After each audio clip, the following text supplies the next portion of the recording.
I'm Tyler Musgrave, third generation here, Musgrave Angus.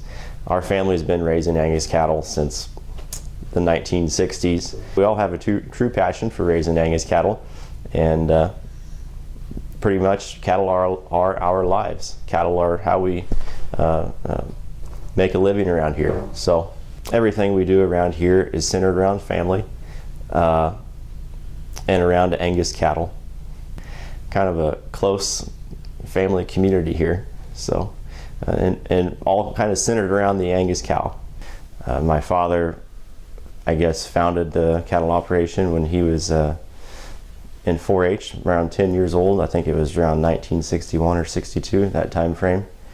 But we've been raising cattle here for approximately 52 or 3 years. And we all have a devotion and a passion for raising quality Angus cattle. I think one thing people may not see about our operation when they're looking through our sale catalog is our cow herd, and that's one thing that we care a lot about.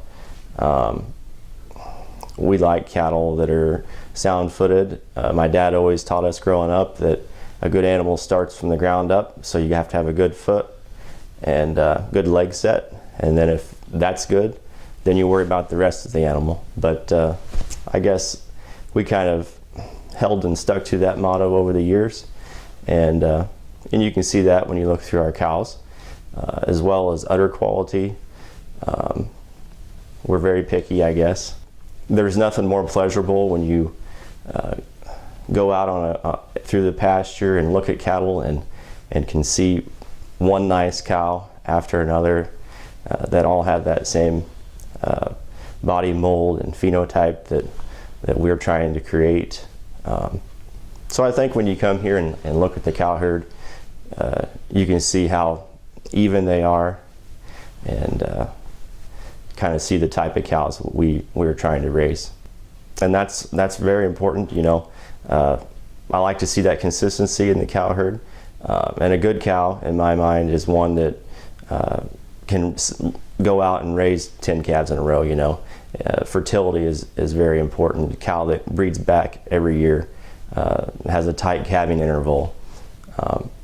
And I'm not saying that my cow herd is perfect by all means, because everybody well knows this. Raising good Angus cattle is not easy. But at the same time, we still try to have that consistency in the cow herd, and that good fleshy knees, easy doing, disposition. There's a whole list of factors, you know, that goes into it. But producing those type of cattle, those are the type of cattle I feel are going to keep us in business, and they're going to go on and do well for other people, and do good for our customers. And I guess that's the kind of cattle that we're striving for. You know, many of our customers are repeat buyers. We've got a really good clientele of customers that come each year, and they've been coming to the sale for several years. This year is going to be our 23rd annual sale, and there's probably a handful of people that'll be coming that have never missed a sale at Musgrave Angus. They've been to all 23 or 22, going to be 23. Those cattlemen and women are the real staple, I guess, of our sale and our program. When you come here and buy something from me, we're going to follow up and check back on that and see how it did. And if anybody has any problems, you know, we have a first-year breeding guarantee, and we'll take care of someone. So we like to treat people the way we'd like to be treated, and turn the page and go on. Not everything works out for everybody. Everyone knows that, but those are the kind of things that keep you in business. So that's always been our business model, is to take care of our customers. So I'm Casey Jentz, Regional Manager for American Angus. I get to work with Musgrave Angus here in Illinois. I spend a lot of time working with not only Andy, Tyler, and Melvin here at Musgrave Angus.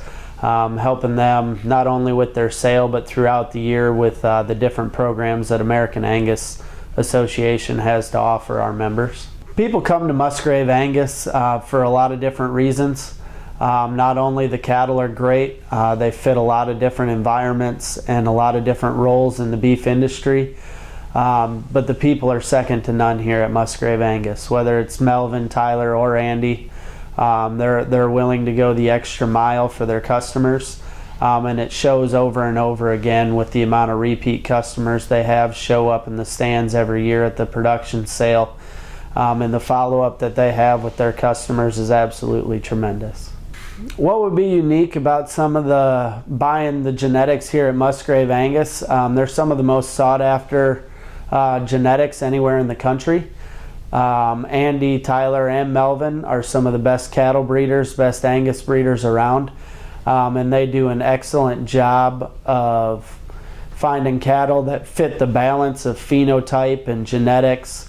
They utilize all their performance programs as well as genomics to help find the cattle that can best fit any different scenario, and they have the cow herd here that really backs that up. Their cow herd is second to none here. Well, you know, not only do we see the Musgrave prefix all across the land in Angus herds today, but even more importantly to this program, the Musgrave family has seen a great acceptance of their genetics on a local basis to their commercial cattlemen. They, you know, when I sell livestock and a producer's calf crop at our local commercial livestock auction market, time and again, at the F&T Livestock Market in Palmyra, Missouri, or at the Fairview Sale Barn in Fairview, Illinois, we see the producers' livestock come through, and when those producers have checked all the boxes of the genetics program, of the management program, the vaccination program, the cherry that they put on top is when those cattle walk in the ring and we say they are sired by Musgrave Angus genetics. That really gives our buyers, whether they be an order buyer or a farmer feeder, that gives them a lot of confidence in the genetics that they're buying, and they know that they're buying genetics that are not only high performing Angus genetics, but they're also a genetic base that comes from a strong, long line of strong cow families. I think right here, and you know, a lot of folks might stereotype Illinois as being flatland, corn and bean country, but anybody that's been here can tell you that this ground is rolly, a lot of pasture, and we're located kind of in the highlands, what we call the highlands between the Illinois and the Mississippi rivers. So this ground is well drained, I guess you could put it, but it's not your typical Illinois topography. It's well suited for raising cattle. This is a fescue grass environment, and we have continually tried to select cattle that are short-haired, that shed off easy. I kind of guess we get the best. We have the best of both worlds in a bad way, because in the summertime, you know, it gets to be about 100 degrees here through July and August, and might have 90% humidity, and you can't have cattle that are packing some extra hair coat, because if they do, I mean, it just kills them. So, and at the same time, like today, it's 10 degrees outside, there's snow on the ground, and a wind chill of probably around 0. So we kind of have to breed a good all-around animal that fits both of those scenarios. And I feel like the stuff we've raised here has done well in other environments. I mean, they've been well adapted. So we've, being centrally located here in the United States, I mean, we've been fortunate enough to sell cattle to Kentucky, Tennessee, you know, down in the southern portion of the United States, as well as far away as like British Columbia, like Musgrave Aviator. He sold to Tanya Belsham, and he went to British Columbia. She turned him out right off the bat. He froze semen. She ran him behind 100 head of cows she had AI'd. He performed beautifully for her. And I think that's a real testament to the cow herd and to the type of cattle that we're trying to raise. We know what we like, and we try to continually breed cattle the way we like to look at them. And I guess a lot of other people like looking at the same thing we do, because when they come here, there's not too many that go home discouraged because they didn't see what they were expecting to. So quality is important, and life's too short for anything but the best, I guess.